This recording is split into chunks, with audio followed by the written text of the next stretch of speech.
NEET exam പോലെ അല്ല. നീറ്റിന്റെ question paper ചോർന്ന പോലെയല്ല ഇവിടെ കേരളത്തിലെ ആ ഒരു പി.എസ്.സിയുടെ സിറ്റുവേഷൻ വേറെയാണെന്നാണ് പറയുന്നത്. പാവം കേരളത്തിലെ പി.എസ്.സിയുടെ എക്സാമിന്റെ ക്വസ്റ്റ്യൻ പേപ്പർ ചോരുന്നതോ, അതിനെ തുടർന്ന് എക്സാം മാറ്റിവെക്കുന്നോ ഒന്നും ഈ പാവം അറിഞ്ഞിട്ടില്ല തോന്നുന്നു. പിന്നെ പറയുന്നത് ഒരുപാട് പേരാണ് വാക്കൻസി ഇല്ലാഞ്ഞിട്ടും ഒരുപാട് പേരാണ് പി.എസ്.സി എക്സാം എഴുതുന്നത് ഓരോ വർഷവും വർഷമെന്നും. ഈ നീറ്റ് എഴുതുന്ന എല്ലാ ആൾക്കാർക്കും ഉള്ള വാക്കൻസി എന്ന് പറയുന്നത് ഇന്ത്യയിലുണ്ടോ? അതോ വർഷം വർഷം വെറും 10ഓ 20ഓ അങ്ങനെ വളരെ നാമമാത്രമായ ആൾക്കാർ മാത്രമാണോ നീറ്റ് എക്സാം എഴുതുന്നത്? അല്ലല്ലോ. ലക്ഷക്കണക്കിന് ആൾക്കാർ നീറ്റ് എക്സാമും എഴുതുന്നില്ലേ? അവർക്ക് അത്രയും വേക്കൻസി ഉണ്ടായിട്ടൊന്നും ഇല്ല എന്ന് അറിഞ്ഞുകൊണ്ട് തന്നെയല്ലേ അത്രയും എക്സാം അവർ എഴുതുന്നത്?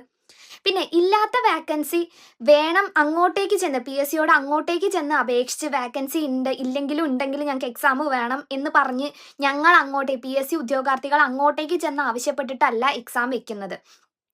കൃത്യമായി അവർ അത് വാക്കൻസി ഉണ്ട്, ആ വാക്കൻസി ഫില്ല് ചെയ്യാൻ വേണ്ടി എക്സാം വേണം എന്ന് മനസ്സിലാക്കിയിട്ട് അവർ തരുന്ന നോട്ടിഫിക്കേഷൻ അനുസരിച്ച് പോയി എക്സാം എഴുതി ആ റാങ്ക് ലിസ്റ്റിൽ വരുന്നവരാണ് ഇപ്പോൾ. അങ്ങനെ ഒരുപാട് റാങ്ക് ലിസ്റ്റുകൾ വരുന്നുണ്ട്. അതിൽ ഒരു റാങ്ക് ലിസ്റ്റിൽ പെട്ടവരാണ് ഇപ്പോൾ സെക്രട്ടേറിയറ്റിന് മുന്നിൽ കിടന്ന് സമരം ചെയ്യുന്നത്. ഇത്രയും ആൾക്കാർ വാക്കൻസി ഇല്ല എന്നുണ്ടെങ്കിൽ ആ റാങ്ക് ലിസ്റ്റ് എന്തിനാ വന്നത്? എക്സാം എന്തിനാ നടത്തിയത്? വെറുതെ എക്സാം നടത്തുന്നു, റാങ്ക് ലിസ്റ്റ് വിടുന്നു. ഇതൊന്നും വെറുതെ നടക്കില്ലല്ലോ. അത്രയും പാഴ്ചെലവ് എന്തിനാണ് പി.എസ്.സി വരുത്തി വെക്കുന്നത്? ഞങ്ങൾ വേണമെന്ന് പറഞ്ഞ് നടത്തിയതല്ല. വാക്കൻസി ഉണ്ട് എന്ന് അവർ ഇങ്ങോട്ട് പറഞ്ഞ് നടത്തിയതാണ് എക്സാം. എന്നിട്ട് ഇപ്പൊ പറയുന്നു വാക്കൻസി ഇല്ല, വാക്കൻസി ഇല്ല. എങ്ങനെ വാക്കൻസി ഉണ്ടാവും? ഈ എയ്ഡഡ് നിയമനങ്ങൾക്കും കാര്യങ്ങൾക്കും സമ്പൂർണ്ണ സപ്പോർട്ടും കാര്യങ്ങളുമാണ്. എന്നാൽ അവിടെ നടക്കുന്ന ടീച്ചേഴ്സിന് ഡിവിഷൻ ഫാളോ കാര്യങ്ങളോ വന്നിട്ടുണ്ടെങ്കിൽ ആ ടീച്ചേഴ്സിന്റെ പ്രൊട്ടക്ഷന് വേണ്ടിയിട്ട് പ്രൊട്ടക്ട് ചെയ്യാൻ വേണ്ടിയിട്ട് യൂസ് ചെയ്യുന്നത് ഗവൺമെന്റ് സ്കൂളുകളിലെ വാക്കൻസിയാണ്. ഈ പാവങ്ങൾ പഠിച്ച് പരീക്ഷ എഴുതി കാത്തിരിക്കുന്ന പാവങ്ങൾ വിഡ്ഢികൾ.